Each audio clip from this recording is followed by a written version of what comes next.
Estamos ao vivo, vamos com música. Hoje a live começa com música.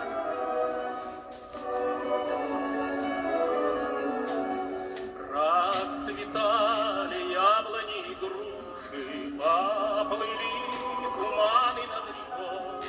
Выходила на берег Катюша, на высокий берег, на крутой.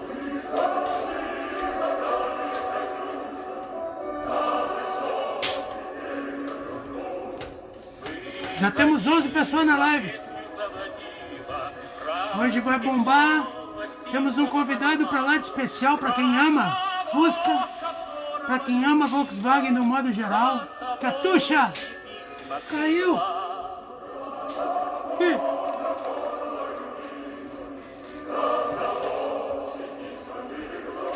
A pessoa que vai ser convidada hoje, a pessoa que foi convidada e que aceitou, para nossa alegria, é um dos maiores especialistas em Volkswagen no mundo. Graças a ele, a gente tem o Dia Nacional do Fusca. Graças a ele, a gente tem o Dia Mundial do Fusca. E graças a ele, a gente teve muita coisa legal na Rússia. Muita coisa legal aconteceu com a gente. Através dele, a gente conheceu muitas pessoas. E estamos esperando ele. Deixa eu ver se ele... Seu Alexander Gromov. Ainda não entrou. Simone. Darlan, Luiz Correia, Gabi Maza. Tanta gente. Cerevizi. Nosso querido Cerevizi. Esse homem rastreia até a sombra da Expedição Fusca América. Ele faz parte da equipe. Vamos começar a me despedir. Opa, a me despir. Espera aí que toda vez que eu tiro a máscara, eu sou obrigado a secar os óculos. Vamos lá. A música que a gente estava escutando é Katusha, é uma música que é símbolo na Rússia. Katusha é um carro que existe na Rússia, que é um carro de guerra. E essa música foi feita pelas mulheres dos soldados quando iam para a guerra. Elas cantavam pedindo, Gustavo Renata Camacuã, me diz o nome do teu filho aí, que eu sei que ele está de aniversário ontem, eu não pude dar os parabéns. Hoje eu vou dar os parabéns para ele. Quando eles iam para a guerra, as mulheres ficavam cantando em casa e pedindo para Katusha, que era o carro, esse carro de guerra, que a gente andou nele na Rússia. A gente fez um amigo lá que tinha esse carro, e esse carro entrou, estou aqui, seu Alexandre. E esse carro, eles pediam que a Katusha trouxesse os seus maridos de volta da guerra. Muitos não voltaram, outros voltaram, e essa música virou símbolo na Rússia, e é uma música que eu amo porque muitos amigos cantaram pra gente lá. O seu Alexandre estava esperando o senhor convidar, como o senhor não convidou, eu vou convidar. Fazer transmissão ao vivo com Gongobil. Estamos aguardando o nosso convidado. O Dudu fez 5 anos dia 20. Beijo pro Dudu. Dudu é do Fusca Clube de Camaquã. Seu Alexandre, vamos tirar a música aqui. Vamos baixar um pouquinho, seu Alexandre, só um pouquinho para... Acho que eu pedi para o senhor botar teto e nós acabamos botando teto demais. Só baixar um pouquinho. Tudo bem? Tudo bem. Como vai, Nauro? Tudo tranquilo. Tentei fazer uma apresentação mínima sua. É uma alegria gigantesca estar aqui. Um abraço para todos os amigos que estão ouvindo. Tem gente de Goiás, agora entrou o Pablo. Hello, Mary Alves. Vitória Salomão, uma jornalista. Tem gente da Letônia. Como é que se diz olá em letão, seu Letão eu não em sei. russo é spasiba, não? É Здравствуйте. Здравствуйте. Здравствуйте. Здравствуйте. Então tá, nós vamos ter, com certeza, vamos ter audiência hoje na Rússia. É um povo que o que nos ligou e o que nos fez nos aproximar foi o Fusca, sem dúvida nenhuma. A minha Sem dúvida. paixão por Fusca, a minha história com Fusca e a sua história, que é absurdamente gigante. Não existe comparação, talvez, no Brasil, uma pessoa que tem a sua história com Fusca. Mas o que nos fez ficar amigo foi uma viagem para a Rússia e nos ligou para sempre, assim. Então eu quero que o senhor se apresente um pouquinho, porque eu já fui instruído pelas mulheres da casa para deixar o senhor falar, porque eu falo demais. E o senhor sabe que aqui em casa o senhor manda, né?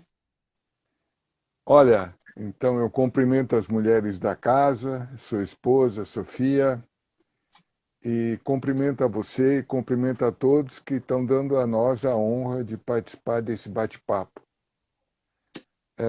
Bom, meu nome é Alexander Gromov, eu sou nascido na Alemanha, criado no Brasil, tanto que um colega meu fez uma piada, mas eu acho que essa piada deu muito certo. Quer dizer que eu sou um russo brasileiro com passaporte alemão. Então essa seria uma mini definição minha. Mas E eu nunca entendi em que lugar que o senhor nasceu. onde eu nasci? É, Eu nasci no sul da Alemanha, numa cidade chamada Weingarten, Jardim do Vinho, que fica próximo a... Weingarten é muito pequena, então e por tem que a Rússia? Ravensburg. Não, isso é Alemanha. Weingarten fica perto de Ravensburg, e Ravensburg fica perto da cidade de Ulm. É mais certeiro que alguém conheça Ulm do que conheça Weingarten. Mas os engenheiros de plantão que estão aí seguramente conhecem as prensas Weingarten para prensar para indústria de automóveis e peças. Então, é uma das indústrias grandes dessa pequena cidade alemã onde eu nasci.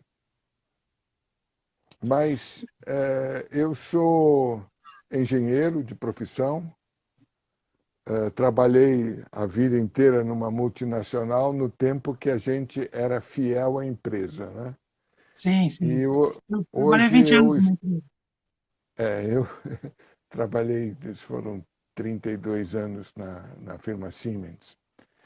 Então, hoje eu estou aqui em casa, continuo batalhando por uma das minhas metas. Há muitos anos, praticamente 40 anos, que eu me dedico como hobby à manutenção da história do carro, das histórias entre carros e seus proprietários e da manutenção dos carros entre si. Para isso, e disso surgiram o Dia Nacional do Fusca, depois o Dia Mundial do Fusca. Aqui em São Paulo nós temos também o Dia Municipal do Fusca, assinado pelo Paulo Maluf. Não é talvez uma boa referência, mas ele era prefeito na época, então E ele ele que deu assinou um por Fusca decreto. para cada jogador da seleção de 70, não foi? Aquilo ainda não sei se foi resolvido, mas aquilo ficou anos na justiça, né? Não, Que a faz 2 anos pessoa... que ele teve que pagar 22 Fusca. É, Foi condenado. mas para ele acho que não deve ser muito complicado. Deixa eu mandar um abraço, seu Alexander, pro Diogo Boss, que acabou de entrar aqui na live, e é o cara que nos fez a nossa ligação. Foi para ele que o senhor ligou pedindo o meu telefone, e a nossa amizade começa talvez através dele. Então, é uma alegria ter ele aqui participando dessa live. É um cara importantíssimo para o mundo VW aqui no Rio Grande do Sul e para o Brasil também, né? E eles são responsáveis pelo maior encontro de Fusca indoor, eu acho que do Brasil. Não só Mundo VW, porque ele colabora com a Federação Brasileira de Veículos Antigos, então ele é uma das peças importantes na engrenagem que move o antigo mobilismo. Aí vai o meu grande abraço ao meu grande amigo Diogo Boss. Cometemos um bullying agora, mas tudo bem. Ele é um grande amigo, um amigo grande. Seu Alexander, de onde surge a ideia de criar porque primeiro foi o Dia Nacional do Fusca, e por que 20 de janeiro, né? E depois vamos para o Dia Mundial do Fusca. Essa é uma história interessante. Na verdade, o Fusca já tinha saído de linha e a Volkswagen estava pensando em liberar para o então Sedan Clube o nome Fusca, que era a marca depositada da Volkswagen. Nós, por muitos anos, fomos Sedan Clube e não pudemos ser Fusca Clube por esse detalhe. E aí, muitas coisas dependem de pessoas. As pessoas é que têm aquela energia, ou aquela vontade, ou aquela intenção de participar ou não. Por muitos anos, a Volkswagen foi arredia à questão de clube. Mas aí apareceram pessoas no departamento de marketing, o Luiz César Basso Barbosa, o Malacrida, que deram uma abertura para a gente. E com eles nós bolamos o Dia Nacional do Fusca. Era para ser no dia 20 de novembro. Toda a logotipia, usando até um Fusca envolto no dia 20, no número 20, estava pronta. Mas era para ser no Autódromo de Interlagos e o Autódromo de Interlagos estava ocupado.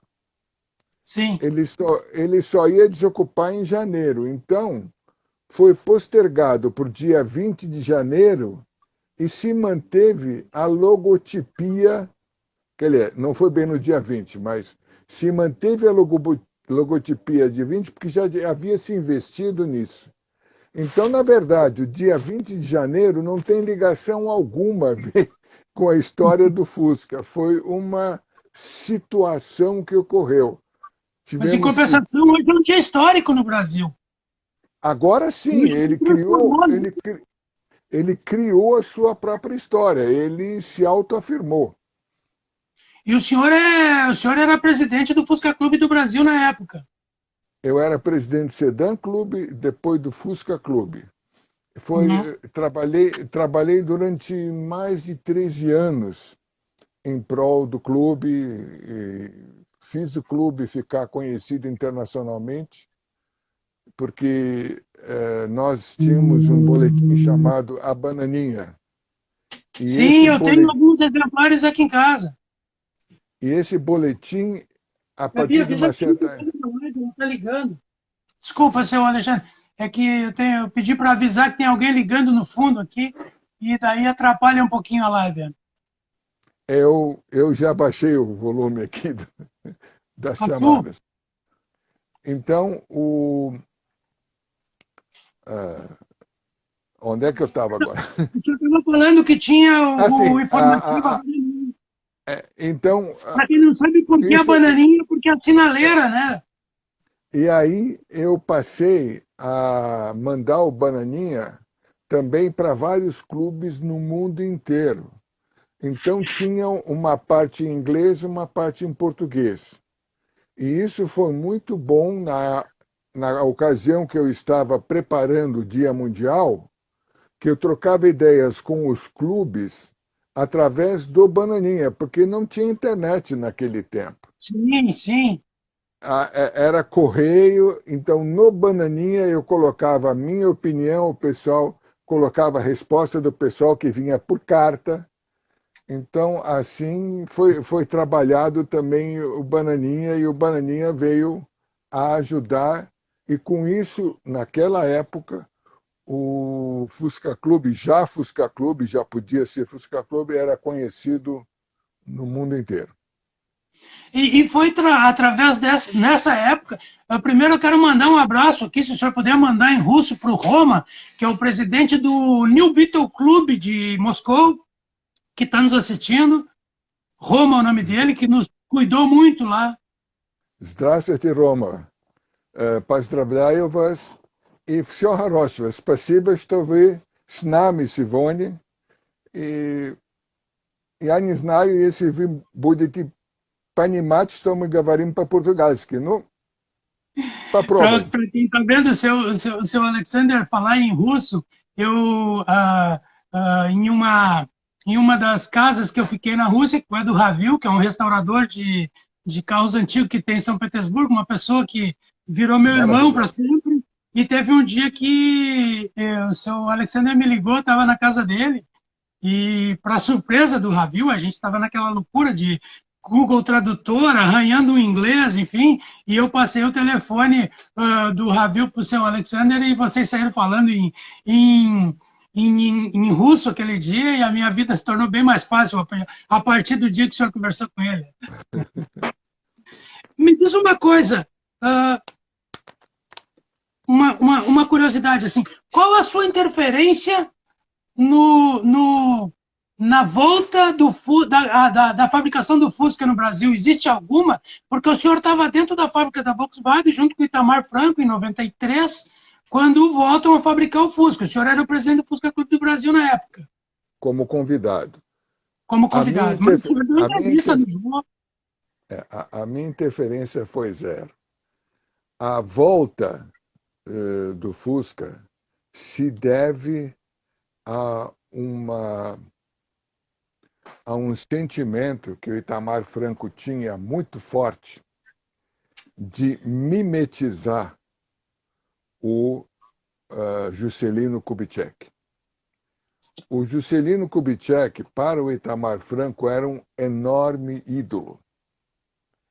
E o Itamar Franco queria, por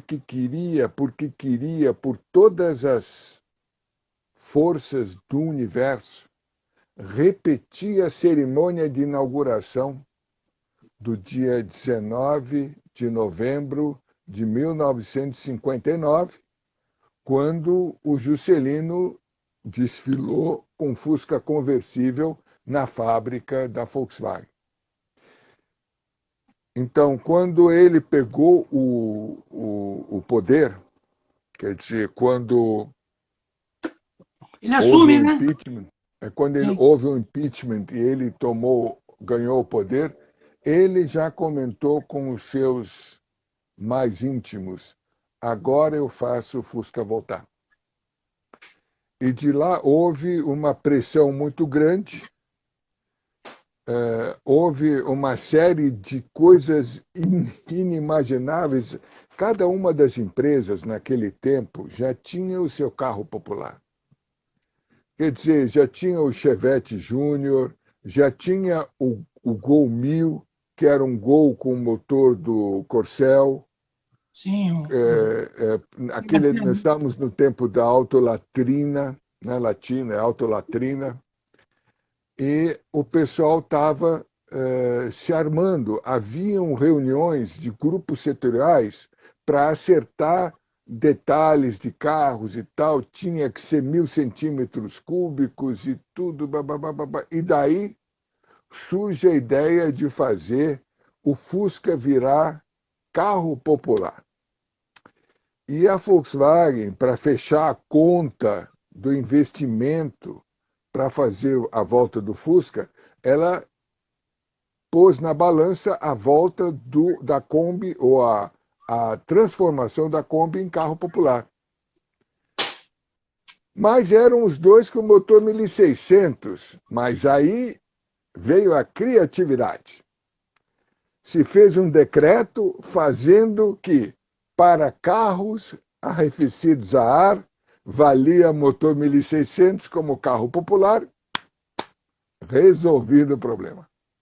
O senhor sabe que são duas coisas. O Camilo Fontana mora em Madrid, ele está em Madrid, ele é curitibano e mora aqui em Pelotas, mas está em Madrid. E ele pergunta se os Ladas ou os importados no início dos anos 90, com abertura, tiveram alguma influência na volta do Fusca. E depois eu quero lhe falar uma história que eu sei, que eu soube pelos bastidores, que influenciaram na volta do Fusca também. Mas primeiro, a pergunta do Camilo aí. Bom, os Ladas tiveram com a abertura de mercado. A abertura de mercado foi feita pelo então presidente, que foi impeachado. E o irmão desse presidente impeachado é que era o importador do Lada, que era uma coisa que vinha num conchavo com o governo brasileiro. Os Ladas vieram nessa situação, né? Então, o Lada não teve nada a ver, meu caro Camilo Fontana. Um abraço a você. O Camilo Fontana e eu nos conhecemos remotamente há mais de 20 anos. Sério. Ainda Ele não tem nada, pudemos, né? ainda não pudemos nos abraçar pessoalmente. Nem nós, né, Mas, senhor Alexandre? nem nós, ainda não. Então, o Lada não teve nada a ver com isso. A volta do Fusca se deveu pura e simplesmente a uma idiosincrasia do Itamar Franco. Então eu vou lhe contar uma história de bastidores. Ele tinha uma jornalista que cobria o Planalto, do qual o Itamar se apaixonou. E o senhor sabe que ele se apaixonava fácil, né? Ele se apaixonava rapidamente. E ele se apaixonou pela menina e essa jornalista, e ela tinha um Fusca marrom, 83 talvez. Amarelo. E eu acho que era marrom, não sei, era Bom, um. E se procurar essa história tem na internet. E eu me lembro que dizem, claro que isso são histórias, o romantismo da história, a história que o senhor está contando é oficial e é a que vale. Que ele, para se aproximar dela, ele tentou comprar o Fusca dela, porque ele gostava muito do Fusca. Talvez ele fosse vice-presidente ainda, e ele tivesse essa ideia de Juscelino de abrir a fábrica. E ele disse para ela que ele queria comprar o Fusca dela como uma aproximação e ela disse que não venderia jamais. Então ele disse que ele faria a Volkswagen voltar a fabricar Fusca para ter um Fusca zero para dar de presente para ela pelo Fusca dela. Claro que isso é um romantismo, é uma brincadeira, mas é muito boa. Às vezes as histórias românticas são mais bonitas que as oficiais, né? eu ainda não tive tempo, mas eu estou juntando material para fazer um livro sobre a volta do Fusca, a estranha volta do Fusca, né? O senhor tem que falar dessa E história aí, conhecer essa jornalista aí. na verdade, a volta do Fusca foi muito ruim para o carro, né? Por que foi ruim para o carro? Em primeiro lugar, porque foi muito difícil para a fábrica retomar a fabricação de um produto fora de série há um bom tempo. Em segundo lugar, porque a imprensa, basicamente de esquerda, foi contrária à volta do Fusca e se virou não contra os políticos somente, mas se virou contra o carro, fazendo charges, falando mal do carro, e o carro não tinha nada a ver. Para mim, o carro é um ente, para mim não é uma coisa, é um ente. Observe que Sim. você já percebeu como eu compus a frase. Então, a imprensa se virou contra o carro não tinha culpa disto, entende? E foi severamente abalado o mito Fusca. E isso se deu para perceber muito bem numa entrevista que eu acabei caindo na esparrela de dar para a falecida TV Jovem Pan, Sim, eu aonde me lembro. aonde 3 repórteres mal encarados, imprensa marrom, quiseram me derrubar achando que eu era o da fábrica. Não era, eu era presidente de clube.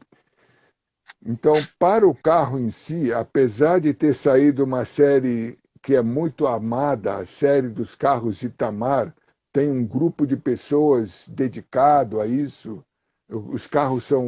Muitos carros são muito bem mantidos, mas para o mito Volkswagen, não querendo estender a palavra mito para outras aplicações atuais. Sim, Eu estou sim, falando do mito Fusca. sim, Para o sim, sim, mito, que é pro mito inquestionável, né? foi muito ruim. Foi muito ruim. O senhor sabe que eu tenho um Itamar, que a gente fez uma rifa agora para levantar recurso para fazer o nosso documentário, E ele está aqui em casa ainda. O sorteio deve ser nos próximos dias. Ele vai encontrar um novo dono pelo Brasil afora. Mas é um carro espetacular. O Itamar é um carro espetacular. Ele é. Eu já tive vários anos de Fusca, sim, mas quando tu dirige um Itamar, tu vê que ele está um nível acima. A gente sempre brinca que o Fusca Itamar não é um Fusca, ele é um carro. Os outros são Fusca, o Itamar é um carro. E é gozado que, para a Volkswagen alemã, ela não conta o Itamar como um Fusca, ela conta como uma série especial. Tanto que no Museu da Alemanha não tem nenhum Itamar. Tem o Fusca 86, um dos últimos Fuscas 86, mas não tem nenhum Fusca Itamar. E tem o último Fusca 2002 no México, né? 2002, Ah, sim, 2003. mas isso é mexicano. Isso é E o mexicano. Fusca mexicano, ele tem o modelo do Fusca alemão ou ele é um modelo do Fusca brasileiro? Essa Aquele é uma, Fusca, essa é aquele uma Fusca outra história. do step deitado na frente. Não, não, não, não. O que você está falando é o Super Beetle. O Super Beetle só foi fabricado na Alemanha. Ele não foi. Aliás, ele foi fabricado também na África do Sul, e foi montado na Austrália, mas aqui para nossas bandas latino-americanas ele não chegou. O Fusca mexicano, vamos lá, o Fusca normal, deixou de ser fabricado na Alemanha em 1978. O ferramental alemão foi levado para o México e a outra parte do ferramental, não sei porquê, para a Indonésia. Mas o ferramental que foi para o México tinha um plano traçado. Para transportar Fuscas do México para a Europa é mais perto do que de São Paulo ou Santos para a Europa. E o plano foi feito porque eles sabiam que haveria um mercado restante de Fuscas depois que o Fusca alemão tivesse sido tirado de linha. Sim. Então, eles levaram o ferramental e começaram a fazer o Fusca na versão do Fusca alemão 1978 no México e vendiam esse Fusca na Europa por algum tempo. Para quem não sabe, o seu Alexander, que muita gente chama de Alexandre, e que ele odeia ser chamado de Alessandro, ele tem um Fusca 1955 com documento 1956. Ele é modelo Ao contrário. Ele É é 56 56 com modelo. É o único Fusca que consegue ser 55 com o modelo do ano que vem, né? É o único carro no mundo. Ano passado. E é um carro clássico, rosinha, conhecido no Brasil todo. E eu queria que o senhor falasse um pouquinho como é que esse Fusca entra na sua vida. Pois é. Antes do Fusca, eu tinha um Chevrolet 47, que estava depredado, então eu sou de 1947. Então não podia chamar o Chevrolet de irmão, de mano, eu chamava de titio. Era o apelido do Chevrolet. E não podia chamar ele de velho também, porque ele tinha a sua idade, né? Pegava mal. Aí, naquela época, eu estava na faculdade. Estudante universitário, nós chamávamos de Durango Kid, né? Sem dinheiro. Eu dava aulas particulares para todo mundo que precisava lá no bairro, no Jardim Prudência, onde meus pais moravam e eu morava com eles. E um dos meus alunos particulares era filho do senhor Joseph Rindelt. O senhor Joseph Rindelt era fotógrafo, cinegrafista, e ele fazia propagandas, desenhos animados, filmes. Ele era o primeiro na América do Sul que tinha aquela câmera de vários níveis para fazer desenhos animados desenvolvida pelos estúdios da Disney. Então ele fazia as propagandas da Varig, aquele japonês Kurahime Mataro, que foi para o Japão, que estava... Então. E ele precisava, esse senhor Joseph, precisava de um carro com teto solar para colocar a câmera em cima e andar filmando. Sim. Naquela época já era proibido importação. Importação de carro estava proibida. Nós estávamos em 1954, 55. Então ele fez um plano com uma amiga na Alemanha. Essa amiga na Alemanha comprou em nome dele um carro. Esse carro ficou lá por um ano. Aí ele conseguiu importar o carro como propriedade dele, tudo maracutaia. Uma esculhamba. Quer dizer, alemão, quando aprende mutreta, você sai da frente, entendeu? Porque fica uma mutreta padrão DIN, entende? Norma DIN. O alemão é dedicado, né, seu Alexandre? O alemão é muito dedicado, então quando ele se dedica a mutreta, é mutreta bem feita. Você sabe que eu tenho que Novo Hamburgo, né? Qualidade alemão. Então, eu dava aula e o motor do Chevrolet quebrou. Eu precisava de um outro carro. E o senhor Joseph estava com o Fusquinha encostado para vender. Que ele já tinha usado o carro. E aí eu fiz uma vaquinha com a minha família, eram 4 pessoas. Infelizmente, pai, mãe, irmã já faleceram, sobrou só eu. Dizem que a erva daninha dura mais tempo, né? Eu tenho um amigo que tem um ditado que diz que formiga não come urtiga, só come alface. Pois é. Então, aí fizemos uma vaquinha, meu pai, minha irmã e eu, e o carrinho passou a ser nosso, passou a ser da família. E naquele tempo, o carro tinha ficado muito tempo no sol. Ele é vermelho coral. E o vermelho coral, quando fica muito tempo no sol, ele empalidece a cor e fica com a cor daquela flor rosa, a rosa tradicional. E por isso que ele tem esse apelido. Bordeaux? É um Bordeaux? Não, é rosa, cor de rosa. Sim. Ele é vermelho coral, ele é uma cor brilhante, mas quando ela fica opaca, fica com a cor da flor rosa. E o senhor tem ele desde 1954? Não, desde 1971. Ah, 71. E o senhor e o Chevrolet que o senhor tinha é o Chevrolet que o senhor veio até Porto Alegre, de São Paulo a Porto Alegre, que tomou um estrago aqui e atropelou os cavaletes dos brigadas. Isso. E por sorte, por sorte, né, o sargento do dia me reconheceu como colega dele no grupo escolar 3 de outubro da Tristeza. E isso me salvou a cara. E naquela época o senhor veio de Porto Alegre, de São Paulo até Porto Alegre, num Chevrolet, Via Dutra,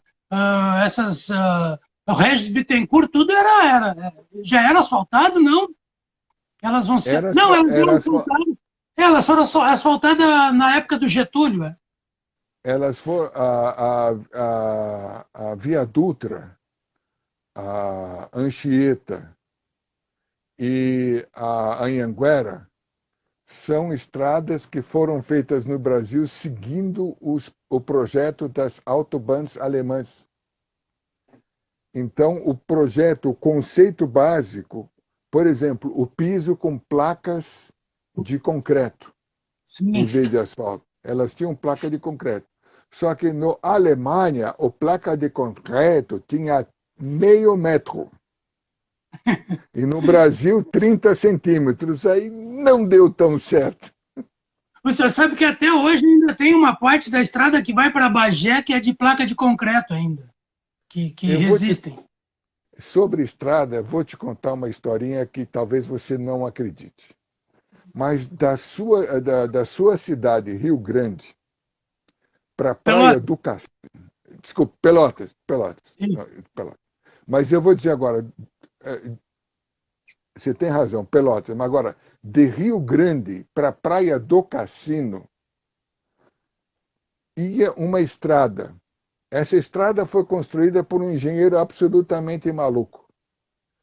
Ele calculou todas as curvas para uma velocidade de 50 quilômetros por hora e fez as curvas num relevé conforme a curvatura e a velocidade. Naquela época eu era garoto, mas eu já dirigia o carro do meu pai. Ele gostava que eu dirigia e ele descansava.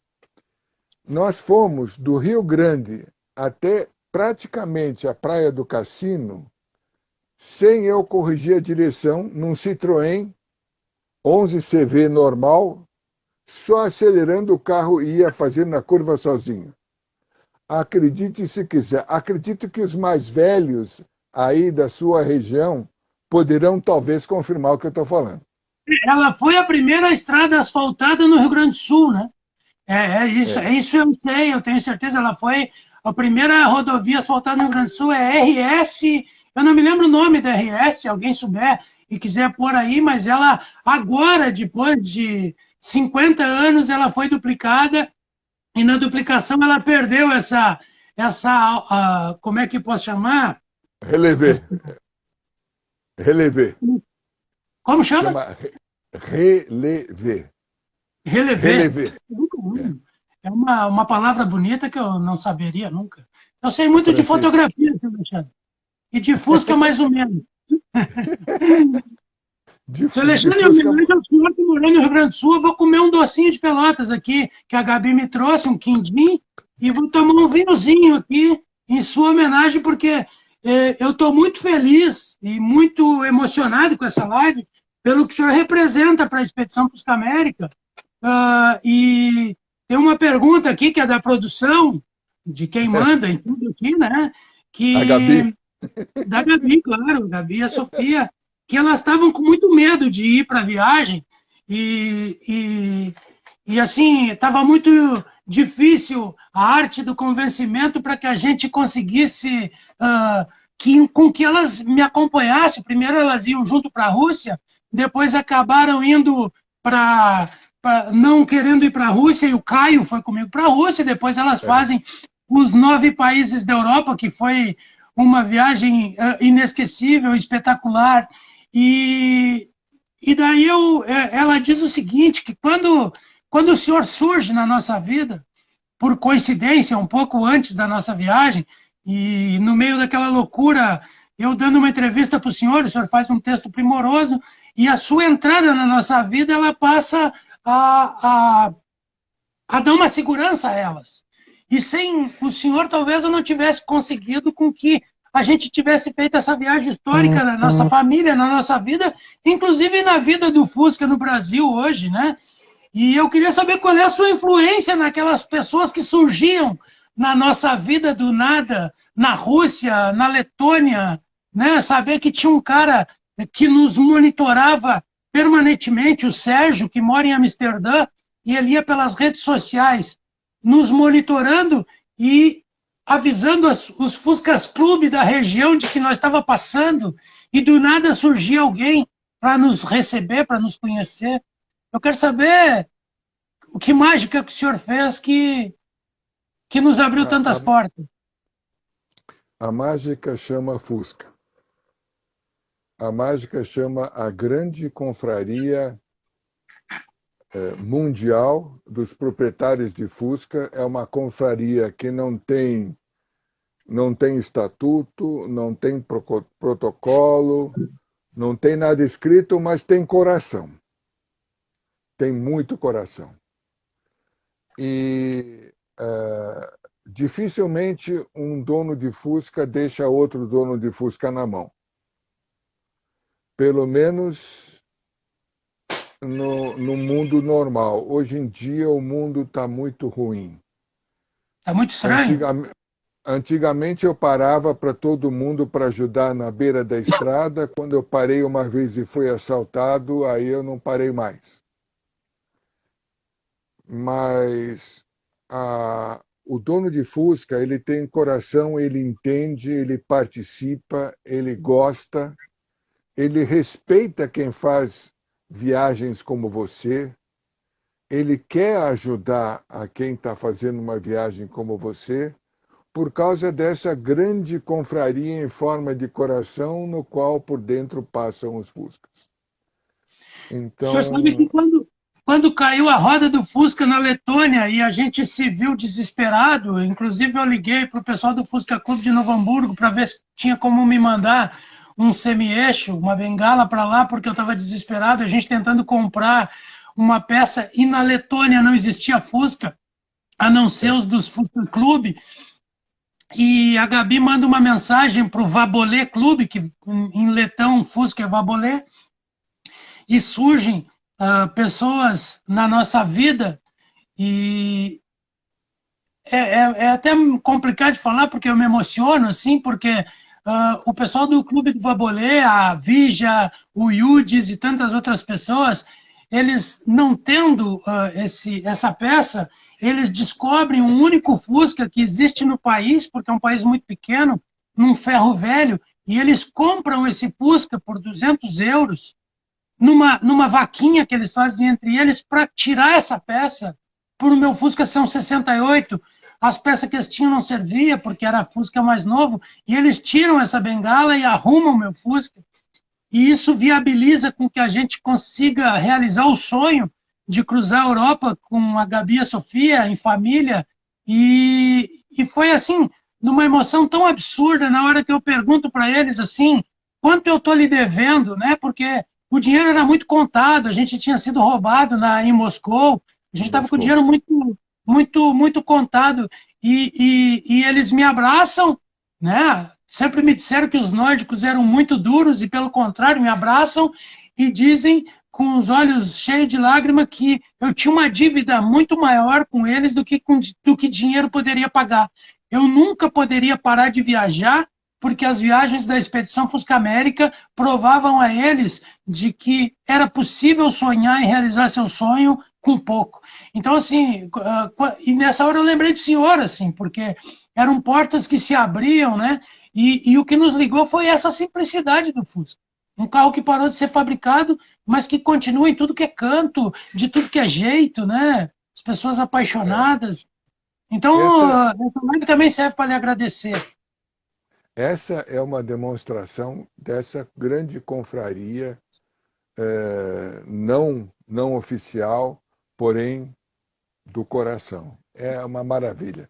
Isso aí é muito bacana e você é uma pessoa que também consegue cativar os outros, você tem um sorriso que cativa a todos, então a coisa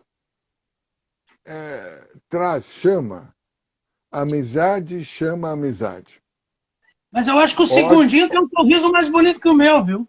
Porque todo mundo é louco por ele. O segundinho é o meu Fusca. eu sei. Aí é questão de você e o Segundinho, quem resolve é a direção do seu programa. O senhor sabe que um dia eu estava no centro aqui em Pelotas, e eu fui no Café Aquário tomar um café. Quando eu volto para pegar o segundinho para vir embora, tem uma criança sentada em cima do Fusca e, e o pai fotografando. E daí eu disse para ele assim, cara, vai estragar meu carro. Daí ele disse para mim assim, não é carro, é o segundinho. Entende? E é isso que o senhor falou antes, ele se transformou num ente. O meu Fusca, ele não é É, mais um Fusca, ele não é mais um carro. Tanto que eu tive que, de alguma forma, andar menos com ele. O Itamar entra na história por isso, porque eu continuo andando de Fusca, mas o Itamar entra para mim andar com outro carro, porque o segundinho eu ia no centro, quando eu voltava, tinha 4, 5 fotos de pessoa que tinha feito, marcado no nosso Instagram. Ele virou um ente por isso, assim, né? Porque ele é, acabou, o Fusca 68 acaba rompendo os limites do impossível, né? o, eu me lembro de uma história não tão bonita como essa que você contou agora. Nos estúdios da Disney, eu fui várias vezes, eu sou tarado por Orlando, pelos parques, é uma coisa que me cativa muito. Apesar da idade, eu gosto de ir lá. E uma vez no Disney Hollywood Studios eu vi um dos Herbies, porque foram dezenas de Herbies para fazer o filme. E ele estava parado lá e, infelizmente, todo amassado, capô amassado, porque as crianças subiam no capô para tirar foto e amassavam o carro. Então eu entendo perfeitamente a sua angústia em ver uma criança em cima do carro, porque realmente... Outra coisa que é terrível, as pessoas dizem, Fusca é qualidade, pegam o dedo e batem no carro. Fica tudo ondulado. Mas o senhor sabe que eu não tive coragem de discordar do rapaz, né? Porque Bom, ah, quem faz a história tem que aceitar ela, entende? ele Ah, conhecia. Essa é meio padrão, mas é o que eu costumo dizer, né? Que o Fusca é um membro da família que por acaso dorme na garagem, né? Quer dizer, é porque aqui em casa tem escada, senão ele vinha para a sala. não, Eu tenho uma ele pergunta fica aqui, embaixo da casa. deixa eu ver aqui de quem é. É uma pergunta do Cristiano Nunes Cunha, de Rio Grande, um fusqueiro apaixonado, e ele gosta de Hatchlook. E daí eu, antes de lhe fazer a pergunta, eu quero dizer, usar uma frase do Diogo Boss, de Novo Hamburgo, que um dia eu disse para ele que eu tinha muita vontade de encontrar o Fusca que foi do meu pai, um Fusca azul 64, placa BM 4567, que foi o Fusca da minha infância, o Fusca que me mostrou que o mundo era muito maior do que a vila em que eu morava, que me mostrou que podia sonhar. E ele me disse, Nauro, os Fuscas que existem hoje são sobreviventes. Muito pouco do que foi fabricado existe. Então eu lhe pergunto assim, até o que o senhor acha de todas essas variações, é Hatchlook, e a Fusca virando Baja, a Fusca virando Jeep? Olha, aí eu tenho a dizer o seguinte: é tudo uma expressão da índole dos proprietários. Eu vou me lembrar agora, depois da Segunda Guerra Mundial, quando os jovens que foram forjados na batalha, na guerra, voltaram para os Estados Unidos. Eles não tinham dinheiro, mas eles tinham vontade de andar, de ter carro, então eles faziam o quê? Compravam aqueles Fordinhos antigos e colocavam um motor V8 e deram origem aos Hot Rods, aqueles carrinhos antigos com motor grande na frente. Na nossa geração, na geração do Fusca, que carro que é, digamos, adequado para você fazer modificação? Você solta alguns parafusos, tira a carroceria, tem um chassi, você faz o que você quiser com isso. Então, o Fusca virou, na verdade, o hot rod das gerações subsequentes, porque ali cada um podia dar a saúde, podia dar vazão à sua imaginação, à sua vontade. E sempre com aquela intenção de aparecer um pouco mais dentro do seu grupo social. Então, ele faz alguma coisinha a mais no seu Fusca, ele coloca ali uma tala, coloca um banco diferente, mexe no motor, ele deixa o Ele carro bota um Chega Mais High-Loop. para namorar, se lembra dos Chega Mais? Não sei como é que chamava aí. Aquele banquinho que tinha Tu em botava no cima meio para do... namorar, chamava o Chega Mais, tu botava em cima do freio de É, mão. então, é isso aí. É por isso que tem aquela versão daquele filme, Se Meu Apartamento Falasse, né? Com Né? a Doris Day, grande Doris Day, né? Sim. Se Meu Fusca Falasse, aí O tem uma pessoal está história... dizendo Vem cá, meu bem, o nome em algum lugar é Vem cá, meu bem, lá em Novo Hamburgo era Chega Mais. Então, uma breve historinha. Eu, quando fiz o segundo livro, é uma coletânea de causos de felizes proprietários de Fusca. Então eu saí à cata de causos. E eu soube que a Volkswagen tinha feito um concurso de causos, uns 2, 3 anos antes de quando eu estava escrevendo o livro. Eu entrei em contato com a Volkswagen, eles me deram o endereço da firma Ajon, que era uma empresa de publicidade, eu fui lá, eles me emprestaram pastas com o material que as pessoas tinham enviado para participar do concurso. Rapaz, tinha cada história escabrosa dentro do Fusca. O pessoal não teve pruridos, eles mandaram em detalhes as histórias impublicáveis. Mas o Fusca, eu tenho amigos que moram no Fusca. O Fusca é do tamanho que tu quiser que ele seja, entendeu? O Fusca é gigantesco. O Fusca, né, eu conheço duas meninas, uma é jornalista, a outra é uma doceira aqui de Pelotas, que o parto onde elas nasceram foi no Fusca. E tem muitas pessoas que nasceram dentro de Fusca, inclusive tem Sim. muitas pessoas que foram feitas dentro de Fusca, né, Sandro? É mais ou menos por aí as histórias, Flávio. Deixa eu lhe falar uma coisa. Eu escrevi um texto, perdi meu pai dia 29 de fevereiro agora. Ele estava com Alzheimer há muito tempo e eu tentava escrever algumas coisas para ele e para lembrar, porque eu fui muito feliz com ele dentro do Fusca. Eu tenho um trechinho de um texto de um livro que chama Danças Imaginárias, que eu disse para ele assim, na primeira vez que ele levou nós para viajar, a gente era 5 irmãos, e eu escrevi, nunca imaginei que um Fusca fosse tão grande. Meus 4 irmãos dividiam o banco de trás com bagagens e ainda colocava os pés em cima de mala de roupa. Em uma época em que o cinto de segurança não era obrigatório, eu me dividia entre o colo da mãe e uma cachorreira que ficava atrás do banco traseiro. A mãe enchia um vidro de moedas e aquele era o dinheiro que a gurizada poderia gastar à vontade na viagem.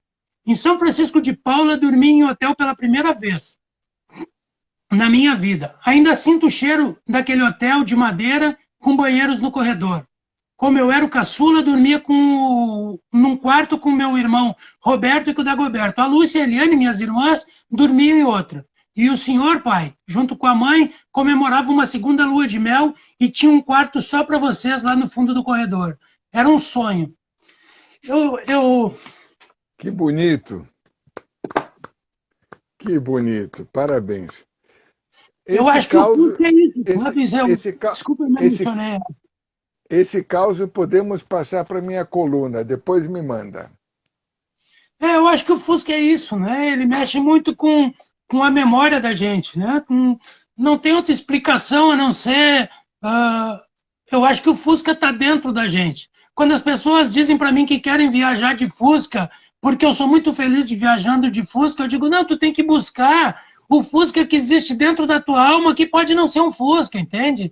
Eu tenho um Fusca dentro da minha alma. E eu passo isso para minha filha, de alguma forma, e sei que vai ser inesquecível na vida dela ter cruzado a Europa aos 12 anos dentro de um Fusca, que na época já tinha 50 anos. Mas eu não posso obrigar ela a gostar de Fusca, entende? O Fusca tem que estar Não, dentro da alma de cada pessoa. E eu acho que é isso que acontece.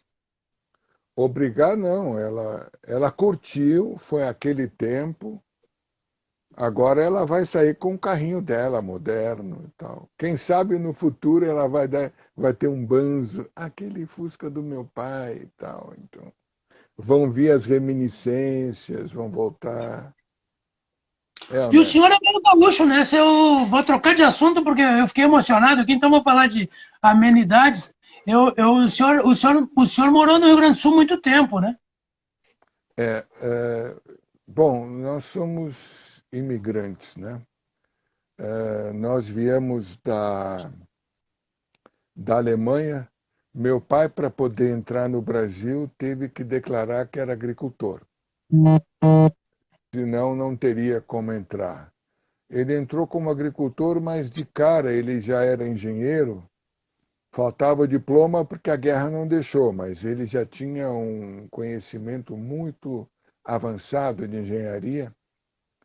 E então nós moramos em Minas Gerais, no interior de Minas Gerais, governador Valadares, depois moramos no Rio de Janeiro, em Ribeirão das Lages, no complexo Rio Light, onde meu pai construiu lá usinas, uma usina hidroelétrica. E aí fomos para a ilha de Morretes, não sei bem se é ilha, olhando no mapa me parece mais ser um istmo, mas Uma península, né? uma península, desculpe. E aí depois passamos para Porto Alegre. Na ilha, nós morávamos na vila, meu pai trabalhava na fábrica de cimento e a gente morava em casas que a fábrica oferecia, né? E você sabe qual era o nosso transporte para a escola? Para começar, a escola era uma sala que ficava do lado do rio, onde tinha pré, primeiro, segundo, terceiro, quarto e quinto ano. Essa era a escola. Uma sala com todo mundo junto e a coitada da professora dando conta de toda aquela piazada lá. E o nosso transporte era uma égua, que era cega de um olho, que chamava nega. A égua levava 4 crianças no dorso, ficava a última ia quase caindo da anca do cavalo. E para fazer a égua entender que uma criança não ia aquele dia para a escola. Era impossível. E a égua vinha, passava na casa das 2 outras crianças, depois passava em casa, encostava do lado da cerca, que a gente subia na cerca para subir nela, aí ia até a escola, parava do lado do barranco direitinho para a gente apiar, e aí quando tocava a sineta, ela do recreio, ela ia lá para ver se estava tudo bem, conferir. Aí ela voltava, ficava pastando solta. E depois ela vinha na hora alegre, faceira, balançando o rabo para pegar a gente e levar de volta. E Quem quando uma pode criança contar? voltava, ela não queria ir. Não queria ir. Quem pode contar algo tão maravilhoso como isso? Olha que coisa incrível. Seu, seu Alexander, eu ficaria aqui o resto da noite conversando com o senhor, mas nós temos 2 minutos. Foi incrível, falamos 1 hora sem parar e uma alegria gigante, assim, ter estado. Falta 1 minuto e eu queria que o senhor se despedisse e agradecer ao senhor por marcar uma próxima. Eu fico à disposição. Nauro, muito obrigado a você, a Gabi, a Sofia. Você é uma pessoa especial, tanto que eu não preciso me alongar nisso. Você é uma pessoa que merece todo carinho, respeito. Agradeço muito a você por essa oportunidade. Agradeço a todos aqueles que ficaram ouvindo nós dois papeando aqui. E espero que uma próxima vez a gente possa estar unido. E a todos que estão ouvindo, que gostam de Fusca, cuidem bem do seu Fusca, deem-lhe sempre um trato para que eles possam representar a gente, mesmo quando a gente não estiver mais aqui, para as gerações futuras. Muito obrigado pela oportunidade, meu querido irmão.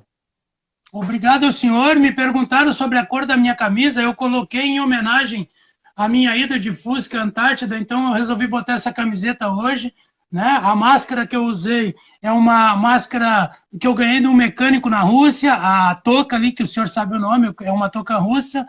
E então eu fiz uma máscara, sempre começo minha live com uma máscara, porque eu acho que está na época da gente tirar todas as máscaras e ser realmente quem a gente é. Falta 27 segundos para acabar. Uma alegria, seu Alexander. Muito obrigado. O senhor sabe que o senhor mora no meu coração e no coração da Palafita. Um abraço a todos que nos Muito assistiram obrigado. e até a próxima. Até a Deixa eu próxima. só Tchau. fazer Uma selfie aqui correndinho. Aí, peraí. Vamos ver se dá tempo. Aí, consegui. Aí, E valeu.